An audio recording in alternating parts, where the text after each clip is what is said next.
إن الحمد لله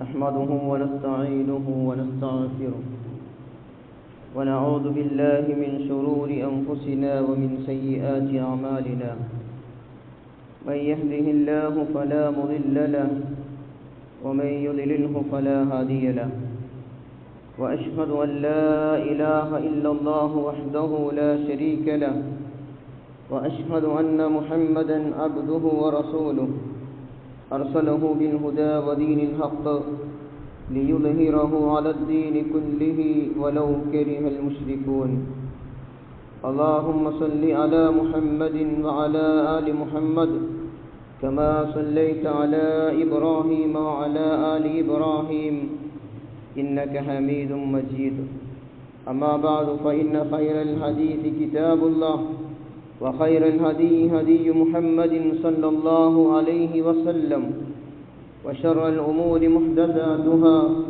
وكل محدثات بدعة وكل بدعة ضلالة وكل ضلالة في النار أعوذ بالله من الشيطان الرجيم بسم الله الرحمن الرحيم يا أيها الذين آمنوا اتقوا الله حق تقاته ولا تموتن إلا وأنتم مسلمون يا أيها الذين آمنوا اتقوا الله حق تقاته ولا تموتن إلا وأنتم مسلمون يا أيها الذين آمنوا اتقوا الله وقولوا قولا سديدا يصلح لكم أعمالكم ويغفر لكم ذنوبكم ومن يطع الله ورسوله فقد فاز فوزا عظيما رب اشرح لي صدري ويسر لي أمري واحلل عقدة من لساني يفقهوا قولي. ഏറ്റവും പ്രിയം നിറഞ്ഞ സത്യവിശ്വാസികളെ വിശ്വാസിനികളെ, സൃഷ്ടാവും സംരക്ഷകനുമായ അല്ലാഹു സുബ്ഹാനഹു വ തആലയെ ജീവിതത്തിലുടനീളം സൂക്ഷിച്ച്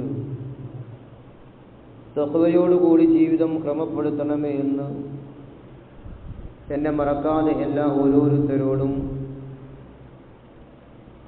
ഏറെ ഗൗരവത്തോടുകൂടി ഉണർത്തുകയാണ്, വസിയ്യത്ത് ചെയ്യുകയാണ്. റബ്ബിൻ്റെ കൽപ്പനകളും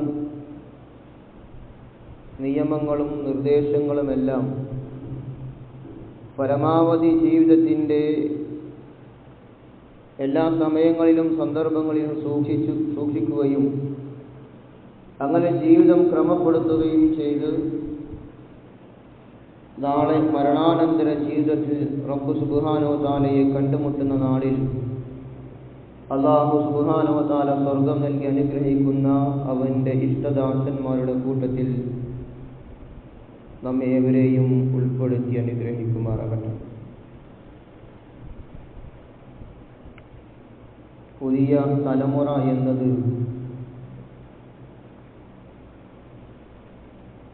എല്ലാ അർത്ഥത്തിലും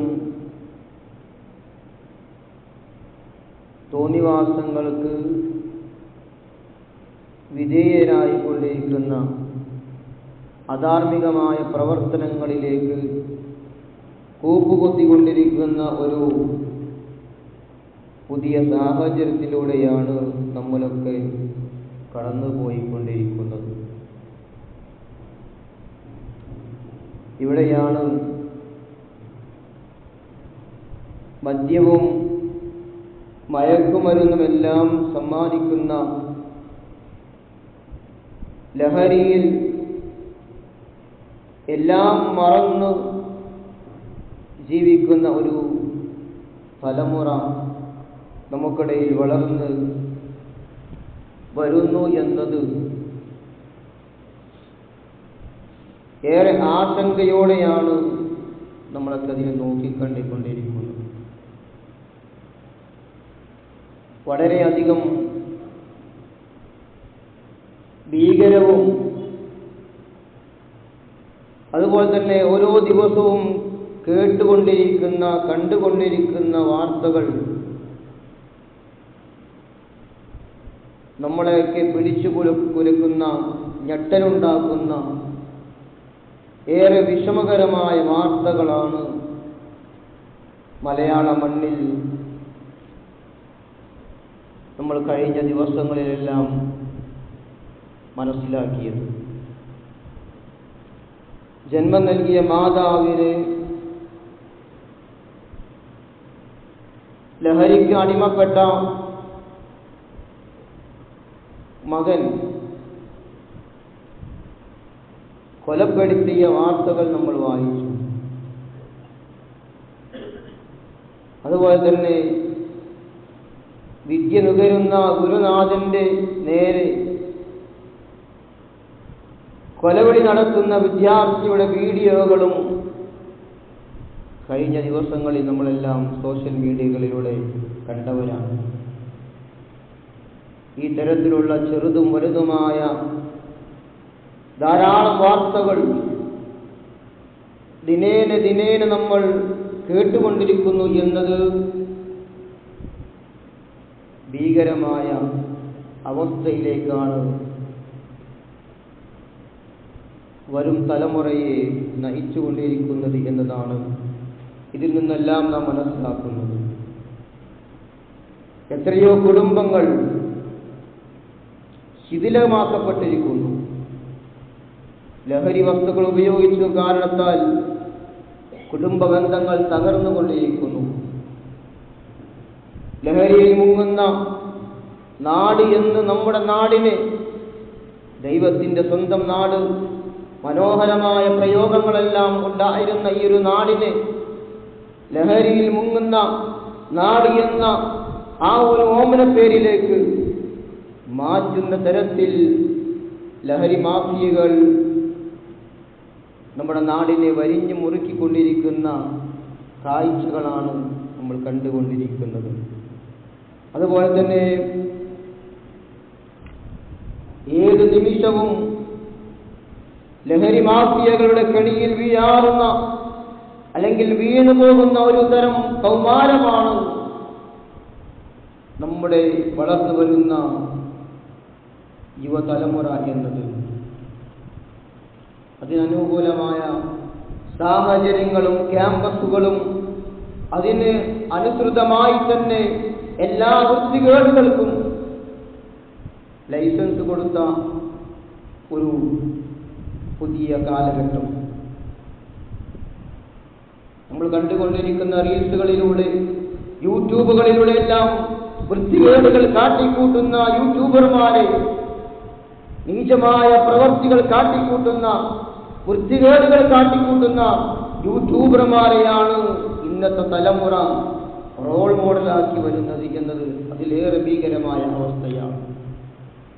കൃത്യമായ നെറ്റ്വർക്കോടുകൂടി പ്രവർത്തിക്കുന്ന ലഹരി മാഫിയകളും അതുപോലെ തന്നെ ഭയപ്പാടുകൾ, അത്തരം ആ മാഫിയകളുടെ കെണിയിൽ എൻ്റെ മകനും എൻ്റെ മകളും ഉൾപ്പെട്ടു പോകുമോ എന്ന് ഭയപ്പെടുന്ന മാതാപിതാക്കളും ആശങ്കയോടുകൂടി നോക്കിക്കാണുന്ന ഒരു സാഹചര്യമാണ് നമ്മുടെ നാട്ടിലുള്ളത്. അതോടൊപ്പം സഹോദരങ്ങളെ, ഈ ലഹരി വസ്തുക്കളെല്ലാം നിർമ്മാർജ്ജനം ചെയ്യേണ്ടുന്ന ജനപ്രതിനിധികൾ തന്നെ മദ്യത്തിന്റെ ഗുണമേന്മകൾ, മദ്യത്തിന്റെ പോഷണങ്ങൾ എണ്ണി പറയുന്ന വേദനാജനകമായ ഒരു അവസ്ഥയും നമ്മുടെ നാട്ടിലുണ്ട്. മദ്യത്തെ നാടിന്റെ മുഖ്യമായ വരുമാനമാക്കി മാറ്റാൻ ശ്രമിക്കുന്ന ഭരണ സംവിധാനങ്ങളാണ് നമ്മുടെ നാട്ടിലുള്ളത്. ഇതാണ് സഹോദരങ്ങളെ ഇന്ന് നമ്മുടെ ഈ കൊച്ചു കേരളത്തിന്റെ ഒരു ചിത്രം. ഇതാണ് വല്ലാത്തൊരു അപകടമായ അവസ്ഥയിലേക്കാണ് കാര്യങ്ങൾ പോകുന്നത് എന്നത് നമ്മൾ രക്ഷിതാക്കൾ എന്ന നിലക്ക് നമ്മൾ അറിഞ്ഞിരിക്കേണ്ടതുണ്ട്. നമ്മൾ ഓരോരുത്തരും ഈ ഒരു കാലഘട്ടത്തിൽ നമുക്ക് നിർവഹിക്കേണ്ടുന്ന ചില ഉത്തരവാദിത്തങ്ങളും കടപ്പാടുകളുമുണ്ട്. ഇതെല്ലാം കണ്ട് പകച്ച് ഭയപ്പാടോടുകൂടി നിഷ്ക്രിയമായി നിൽക്കുകയല്ല ചെയ്യേണ്ടത്, മറിച്ച് സജീവമായ ഇടപെടലുകൾ രക്ഷിതാക്കൾ എന്ന നിലക്ക് നമുക്കുണ്ടായിരിക്കണം. അവിടെയാണ് ലഹരിയുമായി ബന്ധപ്പെട്ട ഇസ്ലാം പഠിപ്പിക്കുന്ന ചില വസ്തുക്കൾ നമ്മൾ മനസ്സിലാക്കിയിരിക്കണം. 1400 വർഷങ്ങൾക്ക് മുമ്പ് മദ്യത്തിലും അതുപോലെ തന്നെ സർവമാന ആവാസങ്ങളിലും ആറാടി ജീവിച്ച ഒരു സമൂഹം നമുക്ക് മുമ്പ് കഴിഞ്ഞു പോയിട്ടുണ്ട്. നമ്മൾ ഇന്ന് കാണുന്ന തരത്തിൽ ഉള്ളതിനേക്കാളും അപ്പുറത്ത്, നമുക്കൊന്നും ഊഹിക്കാൻ പറ്റുന്നതിനും അപ്പുറത്ത് എല്ലാ തരത്തിലും ലഹരി വസ്തുക്കളിലും മദ്യത്തിലും ആവാസങ്ങളിലും ചെമ്മാടിത്തങ്ങളിലും ജീവിച്ചിരുന്ന ഒരു സമൂഹം 1400 വർഷങ്ങൾക്ക് മുമ്പ് ഇവിടെ ജീവിച്ചു പോയ സമൂഹമാണ്. എന്നാൽ ആ സമൂഹത്തെ പിന്നീട് വിശുദ്ധ ഖുർആനിന്റെ ദിവ്യവചനങ്ങൾ അവരിലേക്ക് ഓതിക്കേൽപ്പിച്ചപ്പോൾ അവരിൽ പരിവർത്തനമുണ്ടായി എന്നത് ചരിത്രത്തിൽ തുല്യതയില്ലാത്ത ഒരു സംഭവമാണ്. സമ്പൂർണമായ മദ്യനിരോധനം ഏർപ്പെടുത്തിക്കൊണ്ട് അല്ലാഹു സുബ്ഹാനഹു വ തആല അവരോട് പറഞ്ഞു, യാ അയ്യുഹല്ലദീന ആമനൂ ഇന്നമൽ ഖംറു വൽ മൈസിറു വൽ അൻസാബു വൽ അസ്ലാമു റിജ്സും മിൻ അമലി ശൈത്താൻ ഫജ്തനിബൂഹു ലഅല്ലകും തുഫ്ലിഹൂൻ. വിശുദ്ധ ഖുർആനിലൂടെ അല്ലാഹു സുബ്ഹാനഹു വ തആല അവരെ പരിവർത്തിച്ചതായി അല്ലാഹു സുബ്ഹാനഹു വ തആല നമ്മെ ബോധ്യപ്പെടുത്തി തരികയാണ്. എന്താ അല്ലാഹു പറഞ്ഞത്? യാ അയ്യുഹല്ലദീന ആമനൂ, വിശ്വസിച്ച ആളുകളെ, സത്യവിശ്വാസികളെ, നിങ്ങൾ മദ്യവും ചൂതാട്ടവും അതുപോലെ തന്നെ പ്രതിഷ്ഠകളും പ്രശ്നം വെച്ച് നോക്കാനുള്ള അമ്പുകളും അതെല്ലാം പൈശാചികമായ മ്ലേച്ഛതകളാണ്, വൃത്തികേടുകളാണ്. അതുകൊണ്ട് തന്നെ അതിനാൽ നിങ്ങൾ അതെല്ലാം ഒഴിവാക്കേണ്ടവരാണ്. നിങ്ങൾ അതിനെല്ലാം വർജിക്കുക. അങ്ങനെ അതിനെല്ലാം വർജിച്ചു കഴിഞ്ഞാൽ ലഅല്ലകും തുഫ്ലിഹൂൻ, നിങ്ങൾക്ക് വിജയം പ്രാപിക്കാമെന്ന് അല്ലാഹു സുബ്ഹാനഹു വ തആല നമ്മെ പഠിപ്പിക്കുകയാണ്. സഹോദരങ്ങളെ, മദ്യത്തിനും ലഹരിക്കും അടിമപ്പെട്ട ഒരു വ്യക്തിക്ക് ജീവിതത്തിൽ വിജയിക്കാൻ സാധിക്കുകയില്ല എന്നതാണ് അല്ലാഹു സുബ്ഹാനഹു വ തആല പരിശുദ്ധ ഖുർആനിലൂടെ ഉറപ്പിച്ച് തറപ്പിച്ച് പറയുന്നതായി ഈ ആയത്തിലൂടെ നാം മനസ്സിലാക്കണം. ഏതൊരു വ്യക്തിയായാലും സമൂഹമായിരുന്നാലും ശരി, മദ്യം, ആ മദ്യത്തിന്റെ അല്ലെങ്കിൽ ലഹരി വസ്തുക്കൾ ഉപയോഗിച്ചു കഴിഞ്ഞാൽ ആ വ്യക്തിക്ക് വിജയിക്കാൻ സാധിക്കുകയില്ല. സാമൂഹ്യമായി അത് വളർന്നു വന്നാൽ ആ സമൂഹത്തിനും ഒരിക്കലും വിജയം പ്രാപിക്കാൻ സാധിക്കുകയില്ല എന്നതാണ്. നമ്മുടെ നാടിന്റെ തനതായ മദ്യം, ആ മദ്യത്തെ പ്രോത്സാഹിപ്പിക്കപ്പെടണം എന്ന് പറയുന്ന ചില ആളുകൾ സമൂഹത്തിൽ എത്രമാത്രം അരക്ഷിതാവസ്ഥയിലേക്കാണ് ആ ആളുകൾ കൊണ്ടെത്തിക്കുന്നത് എന്നത് അവർ പോലും അറിയുന്നില്ല എന്നതാണ്. പരിശുദ്ധ ഖുർആനിലെ ഈ ആയത്തിലൂടെ നമ്മൾ കടന്നു പോകുമ്പോൾ അതിന്റെ ആഴങ്ങളിലേക്ക് നമ്മൾ മനസ്സിലാക്കുമ്പോൾ നമ്മൾ അറിയണം, ഒന്നാമതായി ആ ആയത്തിലൂടെ അല്ലാഹു സുബ്ഹാനഹു വ തആല വിളിക്കുന്നത് യാ അയ്യുഹല്ലദീന ആമനൂ, ഹേ വിശ്വസിച്ച ആളുകളെ, സത്യവിശ്വാസികളെ എന്നാണ്. ആ അഭിസംബോധന, വിശുദ്ധ ഖുർആനിന്റെ ഈ വചനത്തിലെ ഈ അഭിസംബോധന എന്നത് ആ സത്യവിശ്വാസികളായ അല്ലാഹു സുബ്ഹാനഹു വ തആലയെ വിശ്വസിക്കുന്ന ആളുകൾ, അല്ലാഹു സുബ്ഹാനഹു വ തആലയെ വിശ്വസിച്ച ആളുകൾക്ക് അതിനുശേഷം വരുന്ന ആ മതവിധികൾ നടപ്പിലാക്കുക എന്നത് സൃഷ്ടാവിന് ഉത്തരമേകിയവർക്ക് നിർബന്ധമായ കാര്യമാണ് എന്നതാണ് ഒന്നാമതായി നാം മനസ്സിലാക്കേണ്ടത്. വിശ്വസിച്ച ആളുകൾക്ക് ആ ലഹരി വസ്തുക്കളോട്, ഈ ആയത്തിൽ പറഞ്ഞ കാര്യങ്ങളോട് രാജ്ഞാകാൻ സാധിക്കണം. രണ്ടാമതായി സഹോദരങ്ങളെ, മദ്യത്തെ ചൂതാട്ടത്തോടും അതുപോലെ തന്നെ പ്രതിഷ്ഠകളോടും പ്രശ്നം വെച്ച് നോക്കുന്ന അമ്പുകളോടുമാണ് ചേർത്ത് പറഞ്ഞത് എന്നതാണ്. അതുകൊണ്ട് തന്നെ അവയെല്ലാം വൻ പാപങ്ങളാണ്. പ്രശ്നം വെച്ച് നോക്കുന്ന അമ്പുകൾ, അതുപോലെ ചൂതാട്ടം, ഇങ്ങനെയുള്ള കാര്യങ്ങളെല്ലാം വൻ പാപങ്ങളാണ് പരിശുദ്ധ ഖുർആനിലൂടെ അല്ലാഹു സുബ്ഹാനഹു വ തആല പഠിപ്പിക്കുന്നത്. ആ വൻ പാപങ്ങളോട് ഒരുമിച്ചാണ് മദ്യത്തെ അല്ലാഹു സുബ്ഹാനഹു വ തആല എണ്ണി പറഞ്ഞത് എന്നത് തന്നെ അതിന്റെ തിന്മയുടെ ആ പാപത്തിന്റെ അളവ് എത്രത്തോളമുണ്ട് എന്നതാണ് അല്ലാഹു സുബ്ഹാനഹു വ തആല അതിലൂടെ പഠിപ്പിക്കുന്നത്.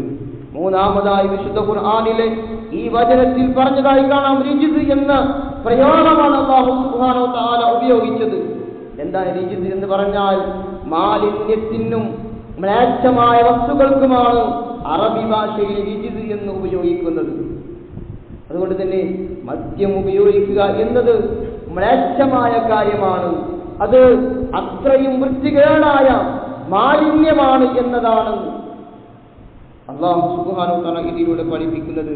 നാലാമതായി നാം മനസ്സിലാക്കണം, ഫജ്തനിബൂഹു എന്ന് പറഞ്ഞാൽ നിങ്ങൾ അതിനെ വർജിക്കുക എന്നതാണ്. ഈ മ്ലേച്ഛമായ കാര്യങ്ങൾ നിങ്ങൾ വർജിക്കണം എന്ന ഈ പ്രയോഗം അതിലൂടെ അർത്ഥമാക്കുന്നത് അതിനോടും അതിൻ്റെ അതിരുകളോടും അടുക്കാതിരിക്കുക എന്നതാണ്. ആ മ്ലേച്ഛമായ മദ്യപാനം അല്ലെങ്കിൽ ലഹരി വസ്തുക്കൾ അതിനോട് അടുത്തു പോകരുത് എന്ന് മാത്രമല്ല, അതിന്റെ അതിർവരമ്പുകളിലേക്ക് പോകലും ചെന്നെത്താൻ പാടില്ല എന്നതാണ് അതിന്റെ ഗൗരവം അല്ലാഹു സുബ്ഹാനഹു വ തആല ഇതിലൂടെ നമ്മെ പഠിപ്പിക്കുന്നത്. അതുപോലെ സഹോദരങ്ങളെ, എന്തുകൊണ്ടാണ് മദ്യം ഒഴിവാക്കണമെന്ന് പറയാനുള്ള കാരണം? മദ്യം ഒഴിവാക്കണമെന്ന് പറയാനുള്ള കാരണങ്ങളിൽ ഒന്നാമതായി നാം മനസ്സിലാക്കണം, മദ്യം അല്ലെങ്കിൽ ലഹരി വസ്തുക്കൾ ഉപയോഗിക്കുക എന്നത് ശത്രുതയും പകയും മനുഷ്യരിൽ ഉണ്ടാക്കുമെന്നതാണ്. ഇന്നമാ യുരീദു ശൈത്താനു അൻ യൂഖിഅ ബൈനകുമുൽ അദാവത വൽ ബൈദാഅ ഫിൽ ഖംറി വൽ മൈസിരി വയസുദ്ദന്നകും അൻ ദിക്രില്ലാഹി വഅനിസ് സ്വലാത്ത് ഫഹൽ അൻതും മുൻതഹൂൻ.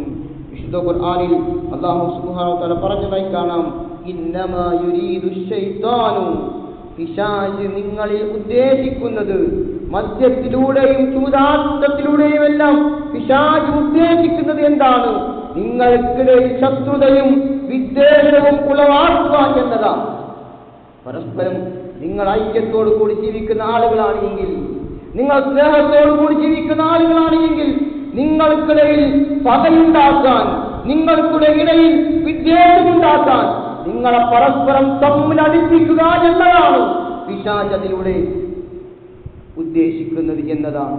അതുകൊണ്ട് തന്നെ അല്ലാഹുവിനെ ഓർക്കുന്നതിൽ നിന്നും നമസ്കാരത്തിൽ നിന്നും നിങ്ങളെ തടയുവാൻ മാത്രമാണ് പിശാച് ഉദ്ദേശിക്കുന്നത്. അല്ലാഹുവിനെ ദിക്ർ ചെയ്യുന്നതിൽ നിന്ന്, അല്ലാഹുവിനെ ഓർക്കുന്നതിൽ നിന്ന്, നിസ്കാരത്തിന് വിളിക്കപ്പെട്ടാൽ ആ നമസ്കാരത്തിന് ഉത്തരവേകുന്നതിൽ നിന്ന്, ഇങ്ങനെയുള്ള നന്മകളിൽ നിന്നെല്ലാം നിങ്ങളെ തടഞ്ഞു നിർത്തുക എന്നതാണ് ലഹരി ഉപയോഗിക്കുന്നതിലൂടെ പിശാച് ഉദ്ദേശിക്കുന്നത് എന്നതാണ് അല്ലാഹു സുബ്ഹാനഹു വ തആല പറയുന്നത്. എന്നിട്ട് അല്ലാഹു ചോദിക്കുന്ന ചോദ്യമുണ്ട്, ഫഹൽ അൻതും മുൻതഹൂൻ, നിങ്ങൾ അതിൽ നിന്ന് വിരമിക്കാൻ നിങ്ങൾ തയ്യാറാകുന്നില്ലേ എന്നതാണ് അല്ലാഹുവിന്റെ ചോദ്യം. അതുകൊണ്ട് സഹോദരങ്ങളെ, അത്തരത്തിലുള്ള തിന്മകൾ നമ്മുടെ ജീവിതത്തിൽ ഉണ്ടായിക്കൂടാ എന്നതാണ്. മാത്രമല്ല, രണ്ടാമതായി കുടുംബബന്ധം ശിഥിലമാക്കപ്പെടുന്നു എന്നതാണ്. കുടുംബമെന്നത് സാമൂഹികമായി നമ്മൾ ജീവിക്കുന്ന മനുഷ്യരിൽ ഉണ്ടാകുന്ന ഒരു അല്ലാഹു സുബ്ഹാനഹു വ തആല സ്നേഹവും കാരുണ്യവും എല്ലാം തരുന്ന ഒരു സംവിധാനമാണ് കുടുംബം. ആ കുടുംബ സംവിധാനത്തെ ശൈഥില്യമാക്കാൻ, സാമൂഹികമായ അസമാധാനത്തിലേക്ക് നയിക്കാൻ മാത്രമാണ് ഈ ലഹരി വസ്തുക്കൾ ഉപയോഗിക്കുന്നതിലൂടെ സാധ്യമാകുന്നത് എന്നതാണ്. അതാണ് അതിന്റെ ഒരു വിപത്തായി നാം മനസ്സിലാക്കേണ്ടത്. പറയാൻ പോലും പറ്റാത്ത തരം പൈശാചികമായ കൃത്യങ്ങൾ അതിലൂടെ ഉണ്ടാകുന്നു എന്നത് നമ്മൾ അതിന്റെ സാക്ഷികളായ ആളുകളാണ്.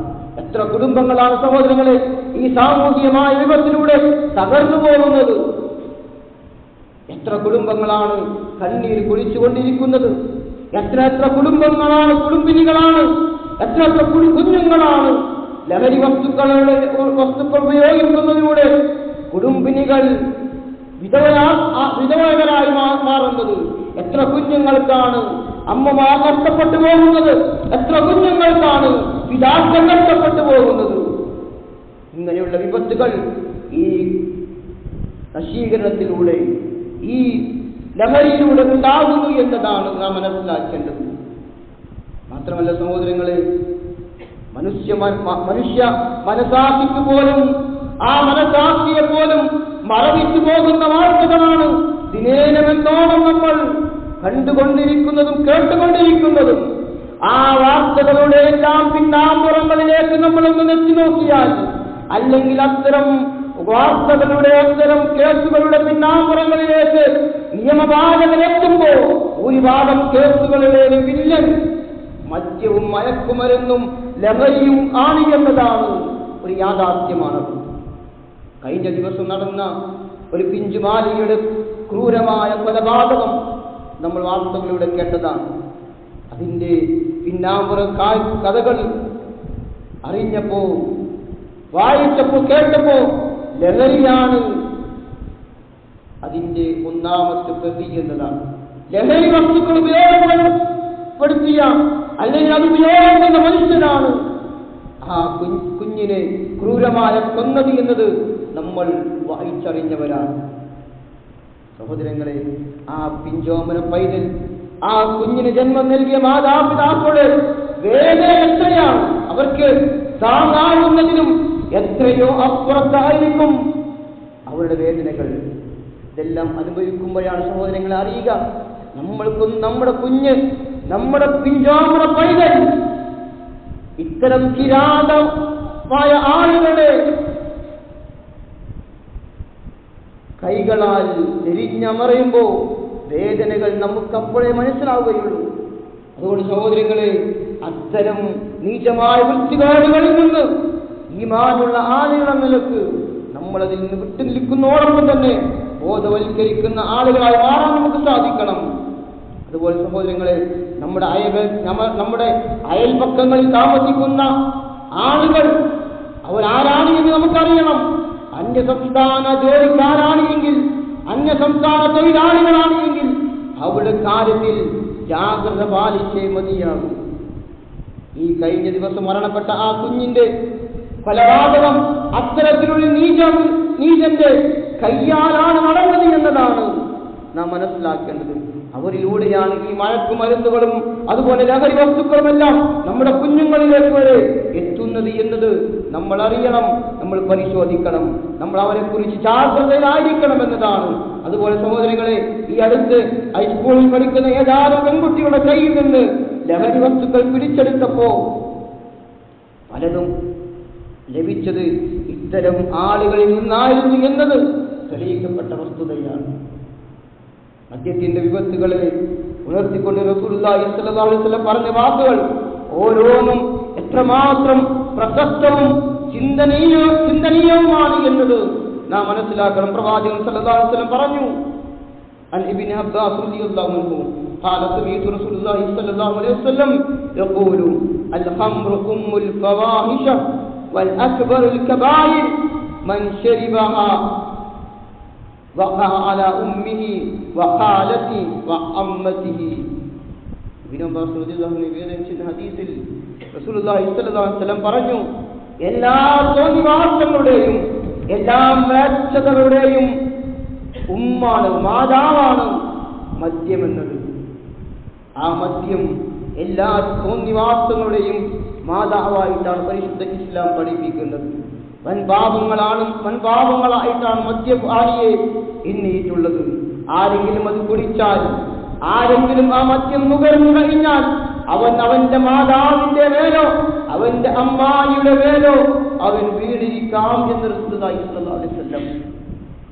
മദ്യം കുടിച്ചു കഴിഞ്ഞാൽ, അല്ലെങ്കിൽ ലഹരി വസ്തുക്കൾ നുകർന്നു കഴിഞ്ഞാൽ അവന്റെ സ്ഥിരത നഷ്ടപ്പെടുകയാണ്. പിന്നെ ഉമ്മ ഏതാണ്, പെങ്ങളേതാണ്, മകളേതാണ്, അമ്മായി ഏതാണ് ഒന്നൊന്നും തിരിച്ചറിവുണ്ടാവുകയില്ല. അതുകൊണ്ട് തന്നെ അവർക്ക് നേരെ കടാരകൾ വന്നാൽ അവർക്ക് നേരെ കാമാശക്തിയോടുകൂടി തുറിച്ചു നോക്കാൻ അവർക്ക് പ്രയാസമുണ്ടാകുന്നില്ല. അതുകൊണ്ട് സഹോദരങ്ങളെ, പ്രവാചകൻ സല്ലല്ലാഹു അലൈഹി വസല്ലമയുടെ ഈ വചനത്തെ നമ്മൾ മുൻനിർത്തിക്കൊണ്ട് നമ്മൾ ചിന്തിക്കണം, ആലോചിക്കണം. വീണ്ടും പ്രവാചകൻ സല്ലല്ലാഹു അലൈഹി വസല്ലം പറഞ്ഞു, അൻ അബീ ദർദാ റളിയല്ലാഹു അൻഹു ഔസാനി ഖലീലി റസൂലുള്ളാഹി സല്ലല്ലാഹു അലൈഹി വസല്ലം, എന്റെ കൂട്ടുകാരനായ പ്രവാചകൻ സല്ലല്ലാഹു അലൈഹി വസല്ലം എനിക്ക് വസിയത്ത് തന്നിരിക്കുന്നു, ലാ തസ്റബൽ ഖംറ ഫഇന്നഹാ മിഫ്താഹു കുല്ലി ശർറിൻ. പ്രവാചകൻ സല്ലല്ലാഹു അലൈഹി വസല്ലം എനിക്ക് വസിയത്ത് തന്നിരിക്കുന്നു. എന്താണ് ആ വസിയത്ത്? നീ മദ്യപിച്ചു പോകരുത് എന്ന, നീ മദ്യപിക്കരുത്. തീർച്ചയായും ആ മദ്യം എന്നത് അത് എല്ലാ തിന്മകളുടെയും താക്കോലാണ്. മദ്യം കുടിച്ചു കഴിഞ്ഞാൽ പിന്നെ എല്ലാ തിന്മകളിലേക്കും അവൻ എത്തിപ്പെടും. ലഹരി നുകർന്നു കഴിഞ്ഞാൽ അവൻ എല്ലാ തോന്നിവാസങ്ങളിലേക്കും അവനത് കൊണ്ടെത്തിക്കുമെന്നത് റസൂലുള്ളാഹി സ്വല്ലല്ലാഹു അലൈഹി വസല്ലമയുടെ വചനമാണ് സഹോദരങ്ങളെ. അതുകൊണ്ട് ജാഗ്രതയുണ്ടാകണം.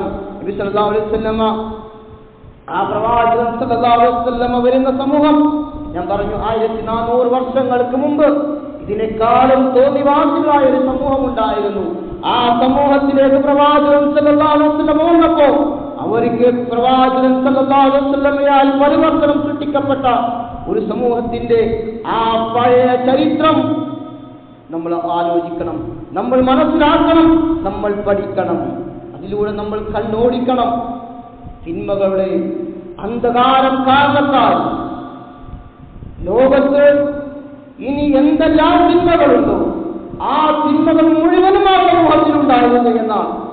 അങ്ങനെ ആ തിന്മയുടെ ആധിക്യത്താൽ ചരിത്രത്തിൽ ആ സമൂഹത്തെ വിളിച്ച പേര് ജാഹിലിയ്യ കാലം എന്നാണ്. ആ ജാഹിലിയ്യ കാലം എന്ന് പോലും ആ കാലഘട്ടം വിളിക്കപ്പെട്ടു എന്നത് നമുക്കൊക്കെ അറിയാവുന്ന കാര്യങ്ങളാണ്. കച്ചവടത്തോടൊപ്പം മദ്യവും വ്യഭിചാരശാലകളും പലിശയും ലോട്ടറിയും എല്ലാം അവരുടെ മുഖ്യ വരുമാനമായിരുന്നു എന്നതാണ്. പരിശുദ്ധമായ കഅബാലയം, ആ കഅബാലയം പുനർനിർമ്മിക്കപ്പെടണമെന്ന് ആവശ്യപ്പെട്ടപ്പോൾ അതിന് നല്ലൊരു തുക എന്ന് പറഞ്ഞാൽ ഹലാലായ ഒരു പണം അവരുടെ കയ്യിലുണ്ടായിരുന്നില്ല. അത്രയും അവർ സമ്പാദിച്ചതും മുഴുവനും വൃത്തികേടുകളിലൂടെ സമ്പാദിച്ചു കൂട്ടിയ സമ്പാദ്യമായിരുന്നു എന്നതാണ്. അത്രമാത്രം അധർമ്മങ്ങളിലും ആഭാസങ്ങളിലും ആയിരുന്നു ആ ജനത എന്നത്, അവരുടെ ജീവിതം എന്നതാണ് നാം മനസ്സിലാക്കേണ്ടത്. അവരിൽ എങ്ങനെയാണ് സഹോദരങ്ങളെ, സഹോദരിമാരെ, യുവാക്കളെ, വിദ്യാർത്ഥികളെ, പിതാക്കളെ, അവരിൽ എങ്ങനെയാണ് പിന്നീട് പരിവർത്തനമുണ്ടായത്? ഖിയാമത്ത് നാൾ വരെയുള്ള ജനങ്ങൾക്ക് മാതൃകയാക്കാൻ വിധത്തിൽ അവരെ പരിവർത്തിച്ചത് എന്താണ് എന്നത് നമ്മൾ ചിന്തിക്കണം. മറ്റൊന്നുമല്ല, അവരിൽ പരിവർത്തനമുണ്ടായത് പരിശുദ്ധ ഖുർആൻ പറഞ്ഞു, ഹുവല്ലദീ ബഅസ ഫിൽ ഉമ്മീയീന റസൂലൻ മിൻഹും യത്ലു അലൈഹിം ആയാതിഹി വയുസക്കീഹിം വയുഅല്ലിമുഹുൽ കിതാബ വൽ ഹിക്മ വഇൻ കാനൂ മിൻ ഖബ്ലു ലഫീ ളലാലിൻ മുബീൻ. വിശുദ്ധ ഖുർആനിൽ അല്ലാഹു പറയുകയാണ്, സൂറത്ത് 62-ാം അധ്യായം, സൂറത്ത് ജുമുഅ 2-ാമത്തെ വചനം, ഹുവല്ലദീ ബഅസ ഫിൽ ഉമ്മീയീന റസൂലൻ മിൻഹും, അക്ഷരജ്ഞാനമില്ലാത്തവർക്കിടയിൽ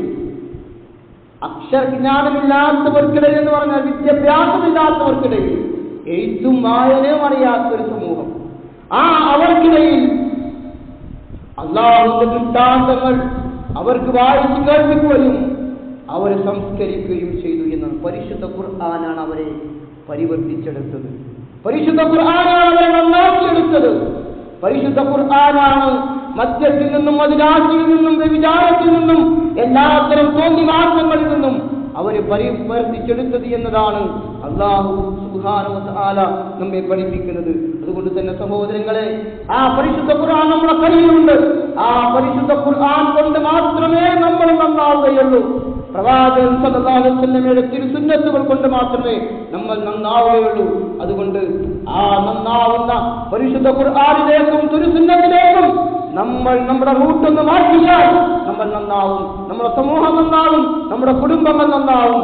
എല്ലാ തരത്തിലുള്ള ശൈഥില്യങ്ങളും എല്ലാ തരത്തിലുള്ള മദ്യങ്ങൾ കൊണ്ടും മയക്കുമരുന്നുകൾ കൊണ്ടും ലഹരി വസ്തുക്കൾ കൊണ്ടും ഉണ്ടാകുന്ന എല്ലാ തരത്തിലുള്ള തോന്നിവാസങ്ങളും വൃത്തികേടുകൾക്കും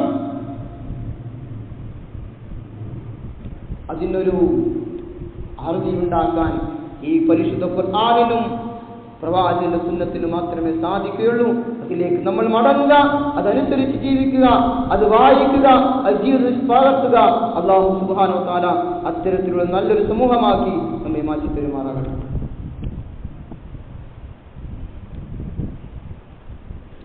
അൽഹംദുലില്ലാഹി വസ്സലാത്തു വസ്സലാമു അലാ അഷ്റഫിൽ മുർസലീൻ വഅലാ ആലിഹി വസഹ്ബിഹി അജ്മഈൻ. അമ്മാ ബഅദ്. ഒരിക്കൽ കൂടി അല്ലാഹു സുബ്ഹാനഹു വ തആലയെ സൂക്ഷിക്കണമേ എന്ന് ഉണർത്തുകയാണ്, വസിയ്യത്ത് ചെയ്യുകയാണ്. മദ്യവുമായി ബന്ധപ്പെട്ട് പ്രവാചകൻ സല്ലല്ലാഹു അലൈഹി വസല്ലം 10 വിഭാഗം ആളുകളെയാണ് ശപിച്ചിട്ടുള്ളത്. റസൂലുള്ളാഹി സ്വല്ലല്ലാഹു അലൈഹി വസല്ലമയുടെ ഹദീസിൽ കാണാം, അൻ അനസ് ബിൻ മാലിക് റളിയല്ലാഹു അൻഹു ലഅന റസൂലുള്ളാഹി സ്വല്ലല്ലാഹു അലൈഹി വസല്ലം ഫിൽ ഖംറി അശറതൻ. റസൂലുള്ളാഹി സ്വല്ലല്ലാഹു അലൈഹി വസല്ലമ കള്ള് അല്ലെങ്കിൽ മദ്യം, ലഹരി വസ്തുക്കൾ ഇതുപയോഗിക്കുന്ന ആളുകളെ പ്രവാചകൻ സല്ലല്ലാഹു അലൈഹി വസല്ലമ 10 ആളുകളെ ശപിച്ചിരിക്കുന്നു എന്നതാണ്. ഒന്നാമതായി എണ്ണിയത് ആശിറഹ, മദ്യം വാറ്റുന്ന ആളുകൾ, വമുക്തസിറഹ, മദ്യം കുടിക്കുന്ന ആളുകൾ, വശാരിബഹ, അതുപോലെ തന്നെ വശാരിബഹ, മദ്യം കുടിക്കുന്ന ആളുകൾ, വഹാമിലഹ, മദ്യം വിൽക്കുന്ന ആളുകൾ, വൽ മഹ്മൂലത്തുൻ ഇലൈഹി, മദ്യം കുടിപ്പിക്കുന്ന ആളുകളെയും, വസാഖിയഹ, അതുപോലെ തന്നെ മദ്യം വില കൊടുത്ത് വാങ്ങുന്ന ആളുകളെയും, അതുപോലെ വആകില സമാനിഹ, ആ മദ്യത്തെ വഹിച്ചു കൊണ്ടുപോകുന്ന ആളുകളെയും, വമുസ്തരിഹലഹ, അതുപോലെ തന്നെ മദ്യം ആർക്ക് വേണ്ടിയാണോ അത് വഹിക്കപ്പെടുന്നത്, അത് കൊണ്ടുപോകുന്നത് അവരെയും, വമുസ്തറതുലഹു, അതുപോലെ ആർക്ക് വേണ്ടിയാണോ വില കൊടുത്ത് വാങ്ങുന്നത് അവരെയും അല്ലാഹുവിന്റെ റസൂൽ അത് ശപിച്ചിരിക്കുന്നു എന്നതാണ്. മദ്യം വിൽക്കുന്ന ആളുകളെയും, മദ്യം കുടിക്കുന്ന ആളുകളെയും, മദ്യം വാറ്റുന്നവരെയും, മദ്യം കുടിക്കുന്നവരെയും, മദ്യം കുടിപ്പിക്കുന്നവരെയും, അത് വില കൊടുത്തു വാങ്ങുന്നവരെയും, അത് ആർക്ക് വേണ്ടിയാണോ വാറ്റുന്നവൻ അയാളെയും, അത് വഹിച്ചു കൊണ്ടുപോകുന്നവരെയും, ആർക്ക് വേണ്ടിയാണോ അത് വഹിക്കുന്നവൻ അവനെയും, അതിന്റെ വില കൊടുത്ത് ആ വിലയിൽ നിന്ന് അതിൽ നിന്ന് സമ്പാദിച്ചുണ്ടാക്കി അതിൽ നിന്ന് തിന്നുന്ന ആളുകളെയും, അങ്ങനെ ആർക്ക് വേണ്ടിയാണോ അത് വില കൊടുത്ത് വാങ്ങുന്നവൻ അവരെയുമെല്ലാം അല്ലാഹുവിന്റെ റസൂൽ ശപിച്ചിരിക്കുന്നു എന്നാണ് സഹോദരങ്ങളെ. അതുകൊണ്ട് തന്നെ ലഹരി വസ്തുക്കളുമായി ഒരു നിലക്കും നമ്മൾക്ക് ഇടപാടുകളുണ്ടാകാൻ പാടില്ല എന്നതാണ്. എത്രത്തോളം എന്നാൽ ലഹരി വസ്തുക്കൾ ഉപയോഗിച്ച ഗ്ലാസിൽ, മദ്യം കുടിച്ച ഗ്ലാസിൽ നിങ്ങൾ വെള്ളം പോലും കുടിക്കരുത് എന്നാണ്. അങ്ങനെ പ്രവാചകന്റെ സ്വഹാബത്തിനെ മദ്യം ഉപയോഗിച്ചിരുന്ന ആളുകളെ പരിവർത്തിക്കപ്പെട്ടു. ആ മദ്യം ഉപയോഗിച്ചിരുന്ന, അത് കുടിക്കാൻ ഉപയോഗിച്ചിരുന്ന കാശ് മാത്രമല്ല, അത് എവിടെ ഇരുന്നാണ് അവർ കുടിച്ചിരുന്നത്, ആ ഇരിപ്പിടത്തിൽ പോലും അവർ പിന്നീട് ഇരുന്നില്ല എന്നാണ്. സഹോദരങ്ങളെ, ഇന്ന് നമ്മുടെ സമൂഹത്തിൽ മദ്യം കുടിക്കുന്ന ആളുകളില്ല, അല്ലെങ്കിൽ ഉപയോഗിക്കുന്ന ആളുകളില്ല. എന്നാൽ ഒരു രസത്തിന് വേണ്ടി മദ്യ ഷോപ്പുകളിലേക്ക് ചെന്ന്, കള്ള് ഷോപ്പുകളിലേക്ക് ചെന്ന് അവിടെ ഉണ്ടാക്കുന്ന ടെക്സിങ്സുകൾ, അവിടെ ഉണ്ടാക്കുന്ന കറികൾ, അതെല്ലാം കഴിക്കാൻ പോകുന്ന ആളുകളുണ്ട്. അതുപോലും പാടില്ല എന്നതാണ്. അത്രത്തോളം അതിനോട് രാജിയാകണം എന്നതാണ് പരിശുദ്ധ ഖുർആൻ, പരിശുദ്ധ റസൂലുള്ളാഹി സ്വല്ലല്ലാഹു അലൈഹി വസല്ലമ നമ്മെ കൽപ്പിച്ചിട്ടുള്ളത്. കാരണം അങ്ങനെ ചെന്നുപോയാൽ പിന്നീട് നിങ്ങൾ ആ മദ്യത്തിലേക്ക് എത്തിപ്പെടാനുള്ള കാരണമാകും, അത് ഉപയോഗിക്കാനുള്ള കാരണക്കാരായി മാറും. അതുകൊണ്ട് തന്നെ സഹോദരങ്ങളെ, അത്തരത്തിലുള്ള എല്ലാ വൃത്തികേടുകളിൽ നിന്നും നമ്മൾ മാറി നിൽക്കണം. അല്ലാഹു സുബ്ഹാനഹു വ തആല നമ്മെയും നമ്മുടെ കുടുംബത്തെയും നമ്മുടെ മക്കളെയും നമ്മുടെ സമൂഹത്തെയും ഈ ഒരു മഹാമാരിയിൽ നിന്ന്, ഈ ഒരു വലിയ വിപത്തിൽ നിന്ന് കാത്തു രക്ഷിക്കുമാറാകട്ടെ. അല്ലാഹുവേ, ലഹരി ഉപയോഗിക്കുന്ന ആളുകളിൽ നിന്ന് ഞങ്ങളെയെല്ലാം സംരക്ഷിക്കണേ റഹ്മാനെ. ഈ സമൂഹത്തെയും കാത്തു രക്ഷിക്കണേ റഹ്മാനെ. അതുമൂലമുണ്ടാക്കുന്ന എല്ലാ തരത്തിലുള്ള വൃത്തികേടുകളിൽ നിന്നും തോന്നിവാസങ്ങളിൽ നിന്നും ഞങ്ങളെയും നമ്മുടെ കുടുംബത്തെയും ഈ കാത്തുരക്ഷിക്കണ റഹ്മാനെ. അല്ലാഹുവേ, മാതാപിതാക്കളോട് നന്മ ചെയ്യുന്ന നല്ല മക്കളുടെ കൂട്ടത്തിൽ നീ ഞങ്ങളെ ഉൾപ്പെടുത്തണ റഹ്മാനെ. അല്ലാഹുവേ, കടങ്ങൾ കൊണ്ട് പ്രയാസപ്പെടുന്ന, സാമ്പത്തികമായി പ്രയാസപ്പെടുന്ന ആളുകൾ ഞങ്ങളുടെ കൂട്ടത്തിലുണ്ട്. അവരുടെ പ്രയാസങ്ങളെല്ലാം നീ ദൂരീകരിച്ചു കൊടുക്കണ റഹ്മാനെ. അവരുടെ കടബാധ്യതകളെല്ലാം ഹലാലായ മാർഗത്തിലൂടെ കൊടുത്തു വിട്ടുവാനുള്ള നല്ല മാർഗവും നീ കാണിച്ചു കൊടുക്കണ റഹ്മാനെ. അല്ലാഹുവേ, ഞങ്ങളുടെ കൂട്ടത്തിൽ അനേകം ആളുകൾ രോഗങ്ങൾ കൊണ്ട് പ്രയാസപ്പെടുന്നവരുണ്ട്. അവരുടെ രോഗങ്ങൾ നീ ശിഫ നൽകണ റഹ്മാനെ. അവരനുഭവിക്കുന്ന പ്രയാസങ്ങൾ, വേദനകൾക്കും നീ അവരുടെ പാപങ്ങൾ മായ്ച്ചു കൊടുക്കണ റഹ്മാനെ. പകരമായി സ്വർഗം നൽകണ റഹ്മാനെ. അല്ലാഹുവേ, എല്ലാ തരത്തിലുള്ള തോന്നിവാസങ്ങളിൽ നിന്നും വൃത്തികേടുകളിൽ നിന്നും ഞങ്ങളെ കാത്തുരക്ഷിക്കണ റഹ്മാനെ. ഞങ്ങളിൽ നിന്ന് മരണപ്പെട്ടു പോയ ഞങ്ങളുടെ മാതാപിതാക്കൾ, ഞങ്ങളുടെ നാട്ടുകാർ, ഞങ്ങളുടെ അയൽവാസികൾ, ഞങ്ങളുടെ കൂട്ടുകാർ, അവരെല്ലാം ഇന്ന് ഖബറുകളിലാണ്. അവരുടെ ഖബറിടങ്ങൾ നീ വിശാലമാക്കണ റഹ്മാനെ. അവരെയും ഞങ്ങളെയും ജന്നാത്തുൽ ഫിർദൗസിൽ ഒരുമിച്ച് കൂട്ടണ റഹ്മാനെ. അവരുടെയും ഞങ്ങളുടെയും പാപങ്ങൾ നീ മായ്ച്ചു തരണ റഹ്മാനെ. اللهم اغفر للمؤمنين والمؤمنات والمسلمين والمسلمات والأحياء منهم والأموات إنك مجيب الدعوات ويا قاضي الحاجات. اللهم أعز الإسلام والمسلمين وأذل الشرك والمشركين. اللهم ربنا تقبل منا إنك أنت السميع العليم وتب علينا إنك أنت